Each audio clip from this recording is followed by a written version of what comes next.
In this video, I'll be exploring the anatomy of the ASMIN a little further and speaking about some of these different councils and sub-councils and some of the people who are on them. And just a little bit of a refresher here from previous videos is just that the ASMIN is part of an alliance called the Alliance of Indigenous Nations, and they're all on board with things like UNDRIP, NESARA, and the Paris Agreement. So, the ASMIN are a group where basically you purchase a pass of sorts, and this pass says you're Métis, and apparently being Métis, air quotes, you're using this and UNDRIP to assert your sovereignty, basically, as their sort of gimmick, if you will. So, I'll be talking about these things a little further, perhaps, and I will be speaking about some of the upcoming events as well from September 20th onward. So, first, I'm going to start off with the first name on the list, Arthur Jefford. So, Arthur Jefford over here basically has a background working with the environment and different resources of sorts.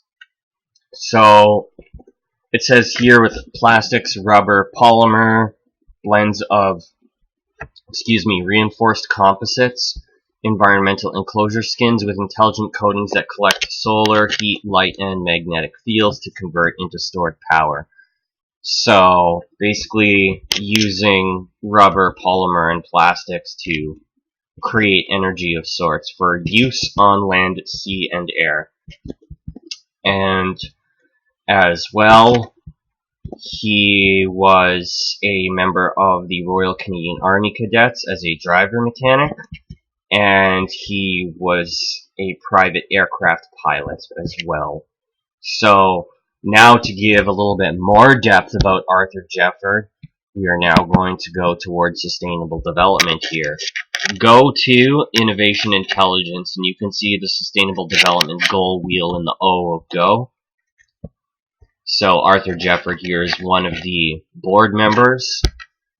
And then I'm going to read what it is they do, although it is very vague, of course. I would expect nothing less. So GoTo is an international initiative to provide consultancy services and strategic advice to organizations on innovation management, sustainability, and communication, as well as working in a special collaboration with IAOIP, support to the European innovation professionals facilitating training, certification, and the right tools to promote their careers and create a positive impact in the European innovation ecosystem. I don't know what that acronym stands for, so I apologize. Now, it's interesting here because they say they're happy to announce they promote sustainability and blockchain standardization. And now every digital identity firm seems to also partner with a blockchain firm, which is interesting. So that's the platform that digital ID runs on, is blockchain. But also, just to parallel this with NESARA, if you will, what they call the quantum financial system is something that runs on blockchain. And when they talk about a return to a gold or silver standard and such like that, what they're really talking about is gold-backed NFTs, right? And an NFT is a non-fungible token. So basically, it's like a picture of a gold bar. It's not even real gold, if that makes sense, that's backing something up. So, all in all, to say the least, the quantum financial system, which again is part of the blockchain, just like a digital ID, is just another side of the same coin, or two wings of the same, one wing of the same bird, if you will. So, basically, in a nutshell here, blockchain is the medium here, and this is where people who follow NESARA use the term Great Awakening, and people that refer to the New World Order say Great Reset. However, both of these things are really one and the same, so Great Awakening and Great Reset. One just sounds like light, and one sounds like darkness. And I'll just accompany that with a Freemasonic phrase, from darkness to light. and according to 33rd degree Freemason Manly P. Hall, the darkness and the light are one and the same. So of course, Go-To Innovation Intelligence.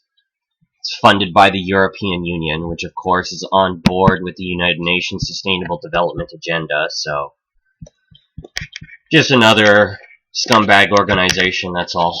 So, anyway, we have Peter Cardinal here, another member of the ASMIN, and it says here he's a Kikino Métis settlement counselor, and he's worked with Suncor Energy and something called Megan Developments, not sure what that is. So, Peter Cardinal is basically what I had just accidentally closed there. I'll leave the links in the description, but sorry, I've got a lot of tabs open and that's what happens. But what I was going to point out was that he sits on the board of the Community Futures Development Corporation of, what is it? It's La Biche, I think. I probably pronounced that wrong here, but what Community Futures is, I covered this in previous videos, which were not exactly highly viewed. But the Community Futures Development Corporation is like a medium that, yes, does help people find employment, but it partners with the 7 regional development agencies of Canada, right? And so, with these 7 regional development agencies you have here, which I'm just going to show you a picture of a map so you can look at Canada and see where all these development agencies are. And in the videos where I had spoke about them, I had primarily covered FedNor when I was speaking about them, which is this northern area of Ontario. So, where Peter Cardinal sits is, he's a board member on Community Futures Lac La Biche and Alberta Hub as well, and a former board member of the Trust Fund and Health Board of Métis Settlements General Council for all 8 settlements. So, basically in a nutshell, the North is very rich with resources, and Canada is probably the most resource-rich country in the world. So, there's a lot of opportunity for growth here, as the federal government would see. So, with these 7 regional development agencies, they're basically building digital infrastructure, green tech, and that sort of a thing. So, and projects would definitely vary a little bit depending on the specific regional development agency, of course. So, now we're going to talk about Sir Daniel Bilbrook, right over here. Says he's part Native American Indian, who is a multidisciplined executive manager coordinator that is an innovative team player, thinking out of the box and not afraid to take calculated risks. He brings to the table working relationships with diplomats, heads of state, captains of industry, and finance due to past experience for resolving balance in political and economic crises. Sir Bilbrook's team have developed viable programs and models for self-sustainable natural resources and infrastructure projects for worldwide implementation through dynamic profit and non-profit organizations. He has vast environmental technology and modality knowledge and experiences for various protection and cleanup issues, and he's developed and maintains an extensive international financial contact base for asset enhancement, funding, and program/project management, quality control and assurance that either meets and or exceeds international compliance regulation.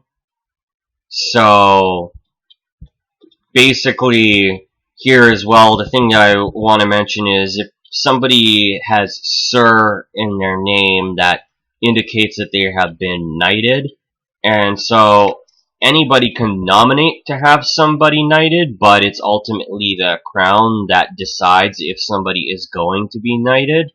So obviously the crown is going to pick people that have done services for the crown or government and that kind of a thing. So people who are knighted have generally not done services for we the people, so to speak.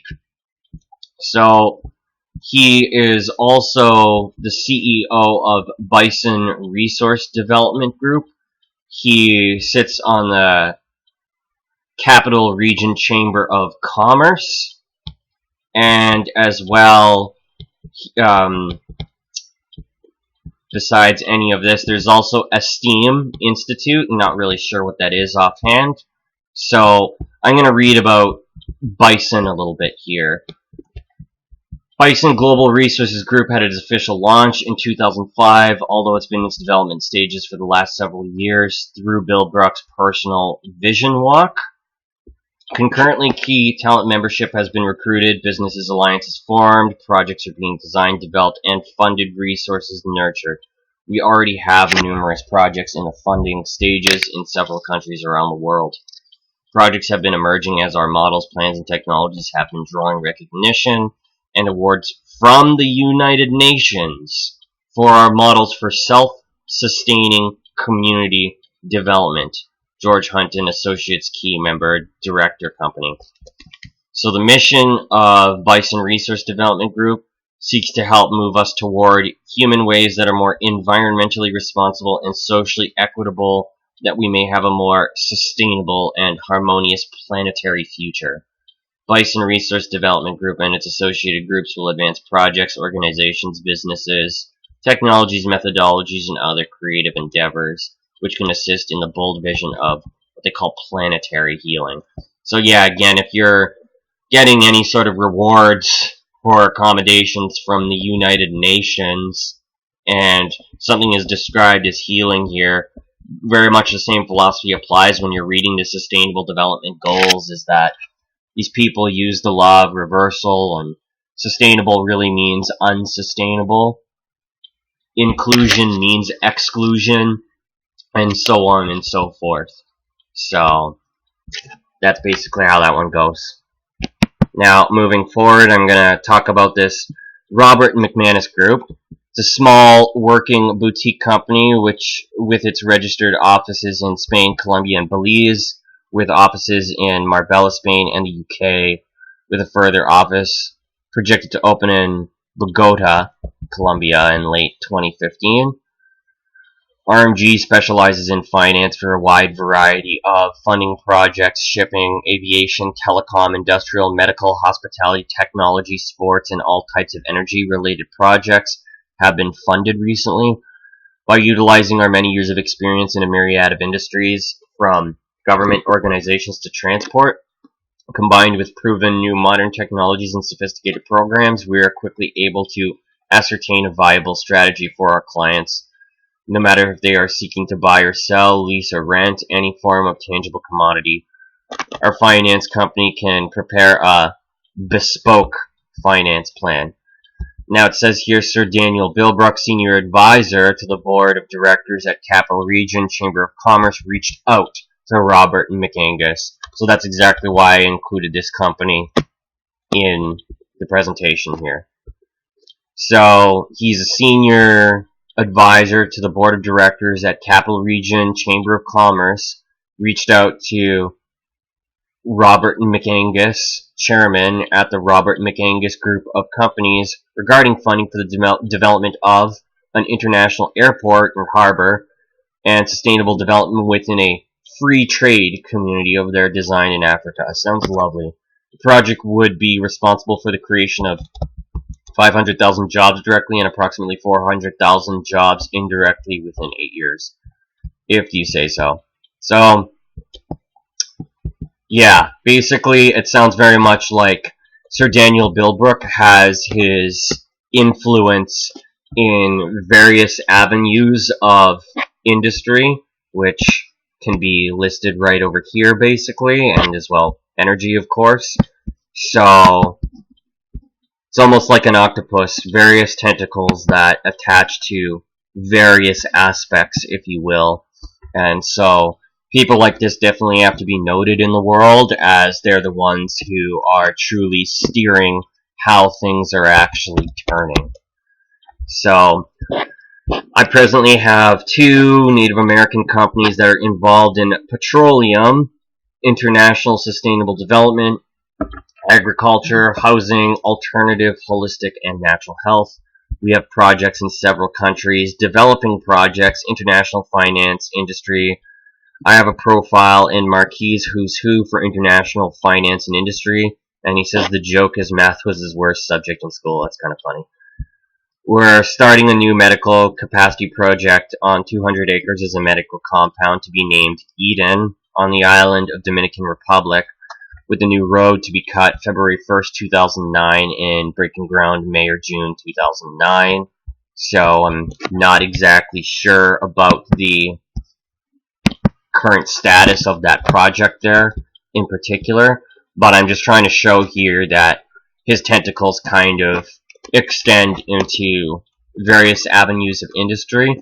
And now this is interesting with petroleum over here, because petroleum-based medicine, there's the air quotes again, was introduced by the Rockefellers, and coincidentally around that same time seemed to be when cancer first happened to surface. So I just think that that's a little bit interesting. So anyway, now I'm going to be talking a little bit about Don Kalia here. Donald Kalia is out in Hawaii, and here's the Judy note from Aloha Aina Party Chair Don Kalia. Our kapuna never allowed the wrongs and injustices of the oppressors to limit what they felt they should do to help the people. They fought for the right to vote for the people, they encouraged the people to vote, and they ran for political office to represent the people. What this political shares is the Aloha spirit. Our platform is to fix the economy in all 50 states. We refrain from blame. We have the Cures for Humanity plan, magnetic generators, in place along with my Native American Indian partners, Sir Daniel Bilbrook and Randy Unter from the Bison Development Group. We're going to speak about Randy Unter as well a little bit, and these names are again all on those ASMIN councils there on the first link I was showing. So, from the Bison Development Group with their Trash Island cleanup in Oceania and their latest integral smart hospital campuses that will be part of the global shift. We have the land and sea elements covered, and just recently our Cherokee partner from California, CEO Jon Stewart from ATT Lockheed Martin, SpaceX, became a member of the Aloha Aina Party.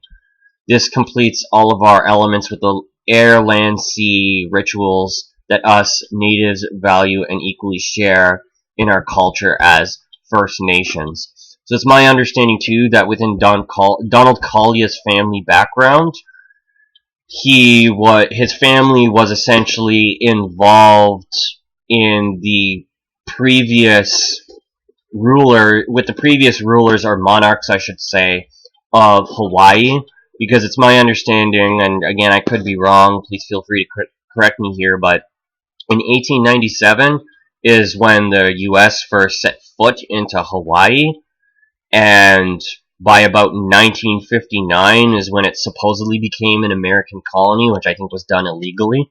So Donald Kalia was against that, from my understanding, and his family was as well.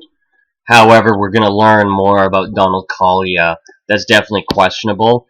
And when it comes down to that situation in Hawaii, or even its history, is not something I'm well aware of. And I'm not going to be really talking about the weather disasters, if you will, or directed energy weapons and any of those kinds of things in this video, as that's really just not my area of expertise as far as I'm concerned. But when we dive into Don Kalia's background, you'll see he has background in construction, which is just kind of interesting because with that kind of industry you can definitely profit off of the destruction and be awarded different contracts and that sort of a thing. So moving forward here with Donald Kalia, what happens here is you have this advisory council, right? And this advisory council says we're also pleased to be home to a diverse and experienced advisory council with members from Children's Hospital, Colorado HCA Healthcare, Colorado Permanente, Delta Dental, and more. And the advisory council members occupy senior executive positions such as CEO, CCO at their organizations, etc. So, out of the different names here that we see, probably going to see something familiar like Randy Unter, who is the president of Integrated Medical Campus, Inc. We're going to get back to Donald Kalia momentarily. Sorry about the brief lie there. I just want to read Randy Unter's thing here. So, part of the Integrated Medical Campus, Inc., like I was saying, and developing smart infrastructure.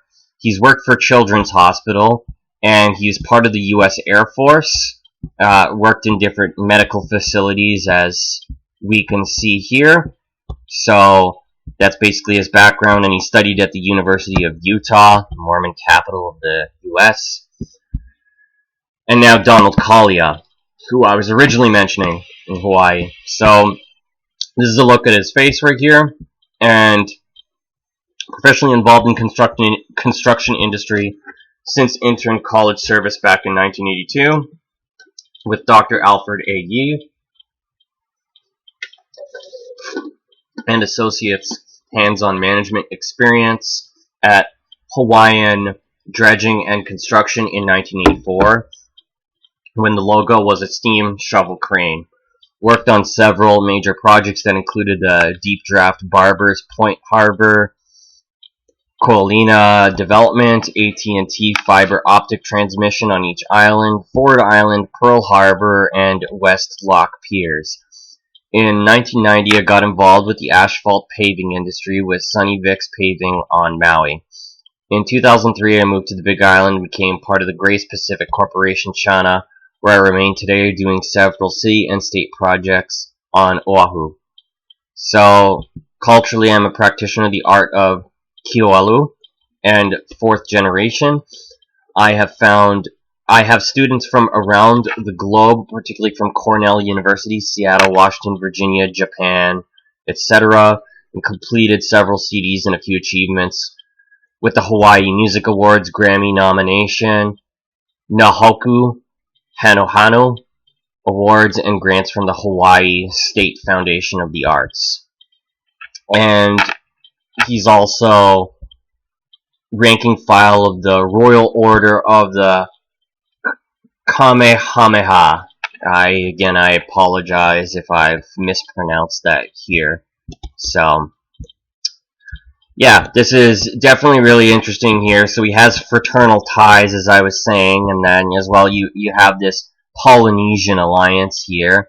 Restoration and perpetration of the Polynesian alliance established in 1886 by King Kalakua, Kingdom of Hawaii, promoting Makahiki, aka self-sustainability, living proof of our ancestors since 400 AD, and the Royal Order of Kamehameha, like I was saying.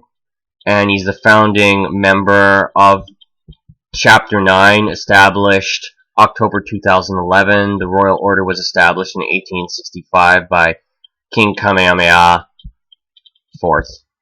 So, I think that's fifth, actually.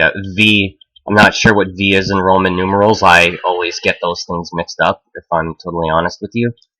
So, this is another picture of Donald Kalia over here, and basically, he was instrumental in the development and implementation of the anti-annexation petition. I think it's also known as the Monster Petition. And he fought and did all he could to preserve Hawaiian sovereignty, and he's recognized today as a true Aloha Aina patriot. Yet, after annexation, he had the insight and wisdom to encourage the Laui to vote as U.S. citizens. Okay, so basically, he was encouraging people to become part of the corporation, is what it sounds like. He understood the importance of the vote as a means to give the Laui a voice and help them remain relevant in a quickly changing world. Yeah, if you say so. So this guy is made out to look like a hero because he opposed the United States colonial forces, but seems to be working on different projects that revolve around sustainable development. And as far as I'm concerned, that's basically exactly what the ASMIN is, right? So there's Bill Martineau over here, and then you have John Sapola, who he's worth making an entire video about himself, by the way, so I'm going to hold off talking about him for the simple fact that, again, there's just going to be another video I'm going to make where I speak about him and probably use this link, because his ties go very deep. So here as well, so we can see he's part of the Knights of the Sovereign Order of St. John of Jerusalem Hospitaller, otherwise known as saying Knights of Malta, right? And so he served the Order of Kamehameha for 31 years as Knight Grand Cross, and he is the chairman of the Aloha Aina Party. So, and then as well, on October 1st, 2021, the sovereign nation of Malta acknowledged and recognized Sir Donald Kalia as Knight of Malta to represent his Hawaiian kingdom as the sovereign regent. Yeah, as far as I'm concerned, the Knights of Malta and the Jesuits and any Vatican fraternal organization don't give a rat's ass about sovereignty, and they'll use the nice words just like the UN, just to reel you in, make it sound like it's something good. He sits on the Global Council of Sovereign Nations, a participant of Jasara Nasara Global Currency Reset. So, I already spoke a little bit about the whole Great Awakening, Great Reset type dilemma there, and a little bit about Nasara, so I'm going to hold off on that. So, we can see where exactly Donald Kalia is and what he's doing. It's just, again, the other arm of digital identity, really, because that's exactly where the blockchain runs, right? Digital identity, and then as well as quantum financial system. So another name that was on that list, Francis Louis Charbonneau Jr., President and CEO of Gemini Aerospace, LLC. So basically from the late 90s to 2006, a robotic and industrial automation sales engineer for the JOCAB Safety Division of ABB Robotics, and during 2002 as part of the Strategy Safety Sales Engineering team that serviced the Ford plants in the Midwest. JOCAB Safety Division ABB received the President's Award from Ford Motor Company and newly upcoming aerospace companies that were beginning to utilize automation for the production of aircraft parts. And from 2006 to 2008, he was part of the larger industrial automation and international strategic sales engineering team at Omron Electronics of Japan. And as well, from 2008 to 2010, with the growth of JN Corporation, tooling in Sterling Heights from automotive to aerospace, JN Corporation provide all types of tooling to assist with the assembly, inspection, and drilling countersinking of the composite skinning of the F-35 Lightning Joint Strike Fighter, NASA, and the Quebec aerospace industry. NASA is also known as Never a Straight Answer. From 2010 to 2016, Mr. Charbonneau independently assisted, coached, and prepared suppliers in the USA and Canada for aerospace platforms, both commercial and military. And he's a member of the Golden Key International Honor Society and has a BA in History, MBA in International Business, both from Wayne State University, a BA in French from the University of Michigan, and a candidate for an MS at the University of Michigan in Global Supply Chain Management and Logistics Planning. So, yeah, definitely an interesting background here, as he works in primarily aerospace engineering and manufacturing different parts and such like that. So, as well, so he speaks French and English, part of the ASMIN, and then it says Pi Delta Phi, which is another one of these fraternities, if you will. Pi Delta Phi is the International French Honor Society, to which membership is extended on account of academic excellence and achievement in the mastery of French language and the promotion of French culture. So, an honor society or fraternal organization, like, again, those are things that very few people join or are invited to. So, pretty interesting achievement that Francis has there. And then this is like a different ASMIN organization, if you will, ASMIN of the Boreal Forest. The reason why I bring them up in particular is because Chief Dr. Ikwe Machine is a part of it, and I'm going to just show a picture of her briefly and momentarily, but she is someone who either is or was affiliated with Zane Bell or Wabiska Mukwa, which is the Grand Chief of the ASMIN, as in the other ASMIN page. ASMIN of Turtle Island, not ASMIN of the Boreal Forest. So ASMIN of the Boreal Forest is Ikwe Machine, and then ASMIN of Turtle Island is Zane Bell. So now, to move forward, here's just a little picture here of Zane Bell and Ikwe Machine whenever it decides to load right over here. So, as a distinguished fellow by Robert Goodwin III, New Westminster College Chairman, Board of Directors. Okay, so there's that little photo there. And then the last person I'm probably going to speak about in the ASMIN, sorry, second last person actually, is going to be Matthew Vickers here. So Matt Vickers, CEO of Northern Nations Cooperative, has over 40 years of experience in a diverse range in the management consulting field, and throughout his career he's had the opportunity to work in a broad base of industries including First Nations, arts and culture, financial institutions, healthcare, government, and information technology, and he's worked on a wide range of assignments across Canada's First Nations communities, helping Aboriginal entrepreneurs with their business and banking needs. And in addition to his consulting and banking experience, he's a successful owner and manager of 3 thriving businesses, and he lectures extensively across the world on issues ranging from Aboriginal economics to team dynamics, self-empowerment, goal setting, and building trusting business relations. Matt has been honored and recognized with several awards for his performance in business and for his passionate support of diversity in the workplace. So, yes, we can see here, so for Fulbright Canada, Honoring Nations Canada. This is an Indigenous-led initiative, Indigenous-formed.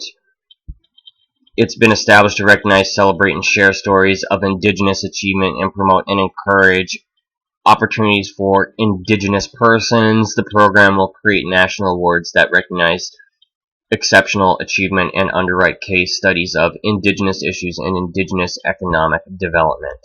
So, yeah, these are as well some of the things he's worked at RBC, Myers, Norris, Penny, and the Banff Center, etc. So, if people want to look at his achievements, they can feel free. Once again, the links are in the description. So, a little bit about Vickers and Associates here.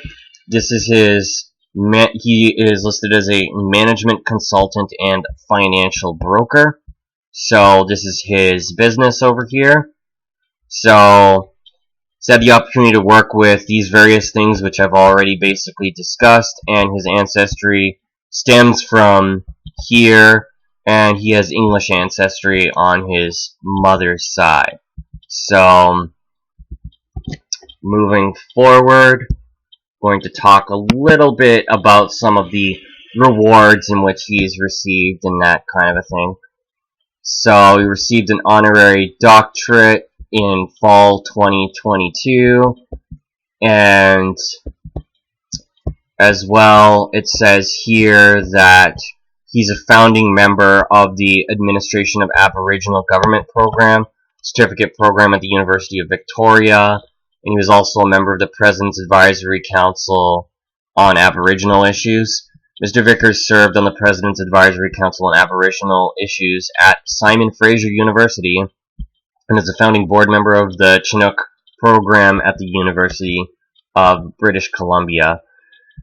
And the Royal Bank Financial Group, he assisted in developing their Aboriginal banking program, and in 1999, Mr. Vickers and Royal Bank Financial Group received an End Racism Award from the Government of British Columbia for the cross-cultural awareness training sessions that Matt Vickers developed and delivered nationally and internationally. He's also received a Distinguished Service Award, Human Rights from the Vancouver Multiculturalism Society, etc., etc.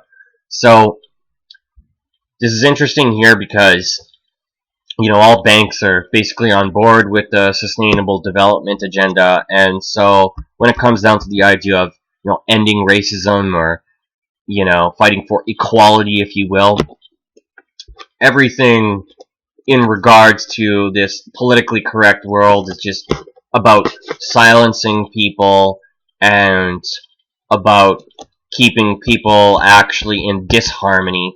You really think about it, because, like I said, they use the law of reversal when using this kind of language to describe their agenda and their goals. So when it comes down to inclusion, they're actually referring to exclusion.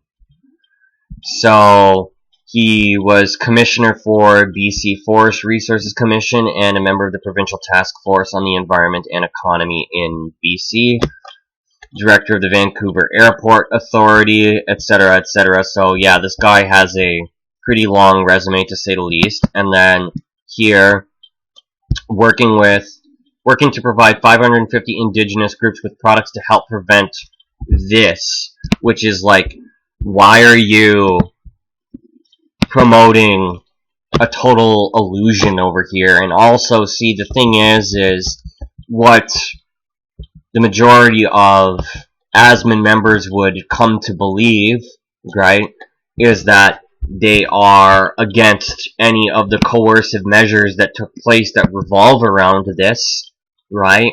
So it's definitely a conflict of interest to see somebody here that's literally rewarded for providing products, if you will, to have to deal with this make-believe thing over here that I can't say the name of because I don't want this video to get taken down, so I have to unfortunately be vague when it comes down to the language I use. So it's not just the ones that have fallen ill, said Natasha, but the fear of catching this horrible is heart-wrenching, especially for our elders and those with pre-existing health concerns. Oh my goodness.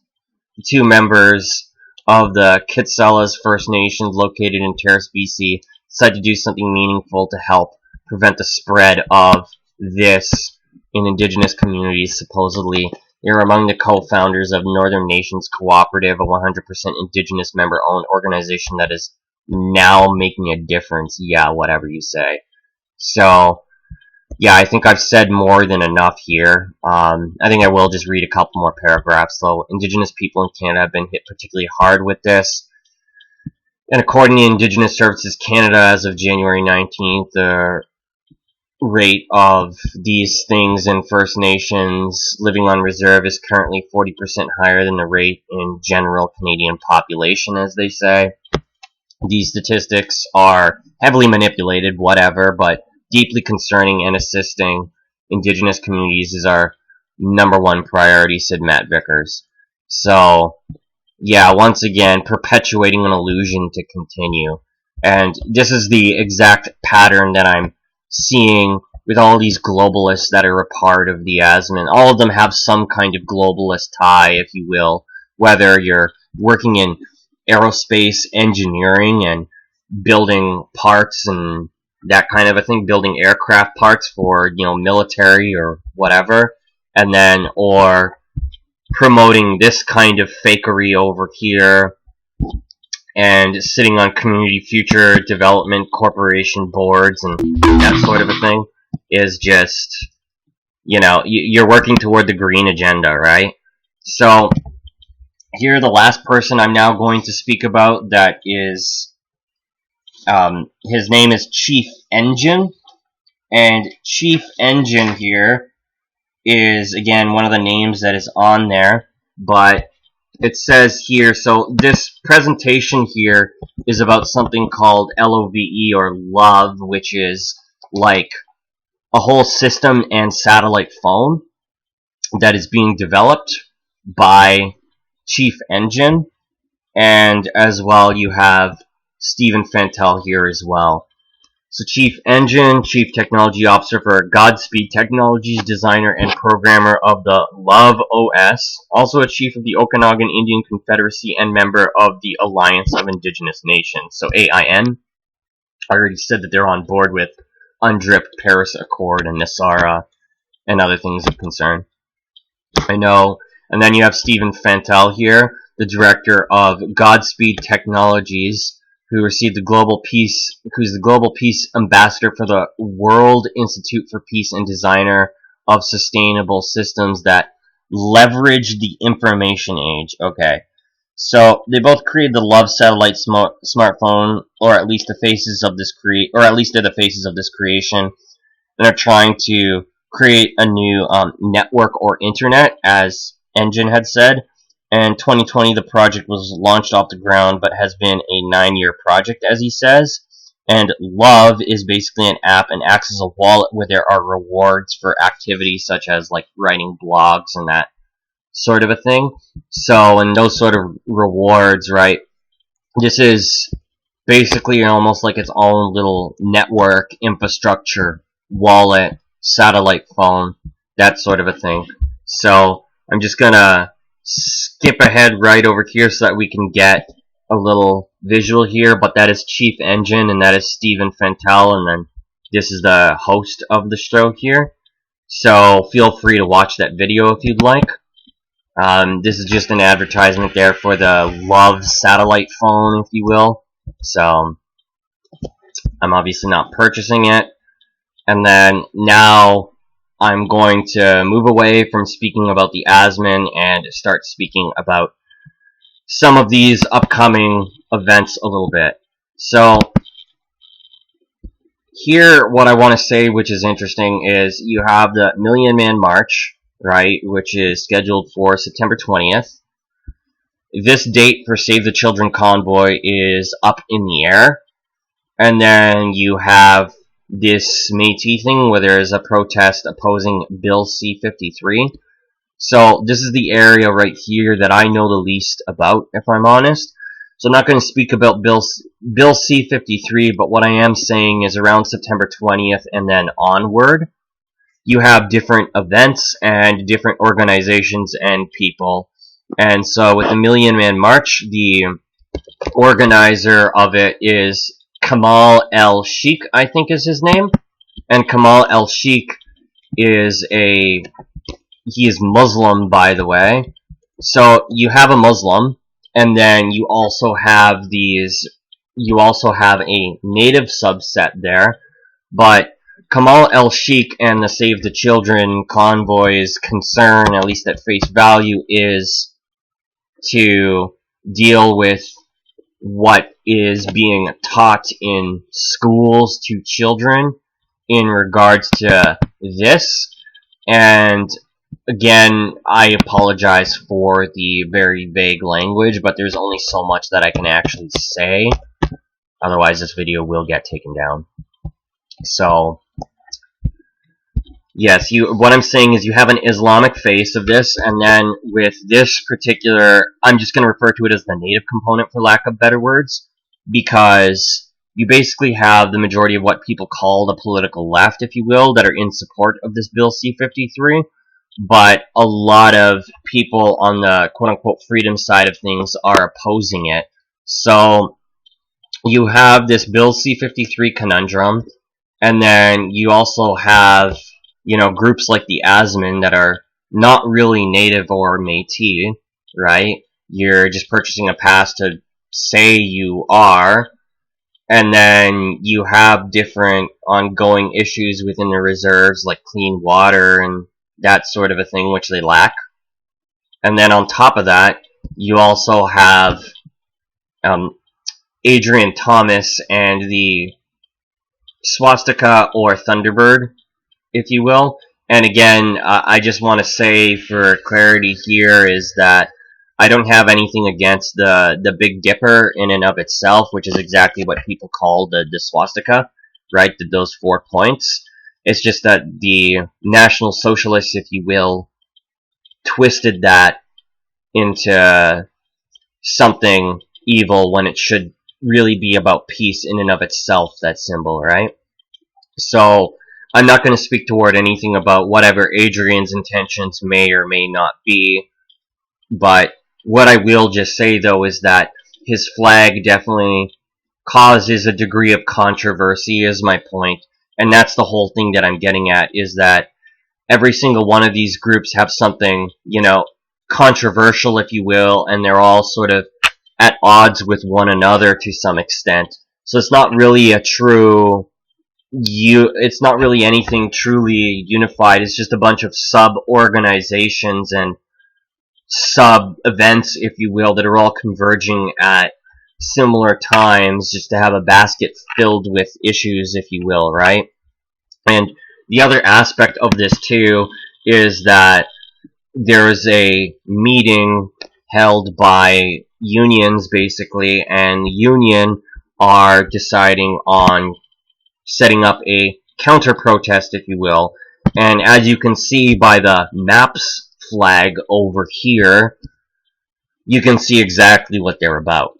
And while the other side, if you will, for lack of better words, are protesting against what is happening with the education system, if you even want to call it that, the union is all for what is going on in the schools. So you have counter-protesters essentially set up there, is what I'm saying. So they're ready, is my point, right? And this was interesting here. I'm bringing the biggest rifles for this. So what happens here is, you can watch the clip for yourself, which is about 15 seconds, but Antifa says to the director, and I don't know exactly what they're referring to when they say the director, but it says that he has a bag of army rifles, and the question is why, for what reason. And then the other thing that I want to point out too is this guy, I think he is from Diagolon, but this guy from Diagolon basically says, wait until the end of the month because things are going to be popping off. And he also says, if you take one of ours, we'll take two of yous, and mentions zip tying them, and he's referring to these cops right here. So, guy's just very clearly trying to provoke something violent, is my point. So, and then here is the last thing I really want to point at in this video here, but on pages 5 to 6 of this Truckers magazine here, I gotta go to those pages. What happens is there's this land claim over here, if you will, for Algonquin land. And so what I also just want to say here is that Chief Little Wolverine has backed away from this, in my understanding. So he is no longer affiliated with what is happening here. But I'll read the public notice. It says, all brothers and sisters from Turtle Island are hereby invited by the authority of the Great Spirit to sovereign unceded territory of the hereditary Algonquin Nation to peacefully assemble and parley regarding a constitutional confederacy on or before December 21st, 2023. The invitation is granted under the International Flag of Peace. A white square flag must be flown. No rectangular corporate flags will be allowed during this peaceful event. Okay, so in a nutshell here, I can't really speak toward any sort of initiative with this map and these signatures here placed, but it's another thing that is added toward the list of protesters and that sort of a thing. It's just another layer of these vast issues, if you will, and so I don't have a crystal ball. I can't tell you the future. What I can tell you is that, yes, Canada is a registered corporation in Washington, D.C. through the U.S. Treasuries and Trades Commission. If people want that link, I can send that to them, no problem. So there does need to be a set of change. But what I will say, too, is that the regime, if you will, need the system that is in place to fall so that they could usher in a new tyrannical one, because any sort of revolution in history, take France for instance, any revolution leads toward, well, bloodshed, and then a newer, tyrannical, worse regime. is generally what always happens, right? So what people honestly need is a revelation, not a revolution. And a revelation implies true change, because the word apocalypse actually means the unveiling, is what it means. It does not mean destruction. So things do need to be revealed, unveiled, and I do think some things do need to happen, and there needs to be great change here. That's for sure. And nobody can really put up with the things going on with the sustainable development agenda unless you want to conform to it and, you know, go move forward with digital ID and that kind of a thing. But you're not going to have a real life when you're when your soul is basically trapped in the blockchain, and when you're living with a social credit score. There's no real way to save, and you're just even more of a mindless automaton than you already are in the system by conforming to something like that. So yeah, there needs to be true change, and I'll be honest with you, I don't have an exact solution, right? I'll be willing to discuss with people a solution, that's for sure. However, what I will say is, anybody who's watching my videos has heard me say this 50 times over, but the narrative is always controlled on both sides. And if I was ever teaching a class of sorts and I was going to ask what any narrative ever needed, I would always say a counter-narrative. Because that's exactly what always happens here. It's the order out of chaos agenda, right? You have opposing forces all at odds with one another, and the chaos that ensues between them is what creates a new tyrannical system, is basically what I'm getting at. So, if people do plan to attend the Million Man March, or any of these things, you know, I can't stop anybody, but please be careful, because people will be looking for an excuse to do something. That's all I'm going to say there. So anyway, thanks very much for watching, and please take care of yourselves.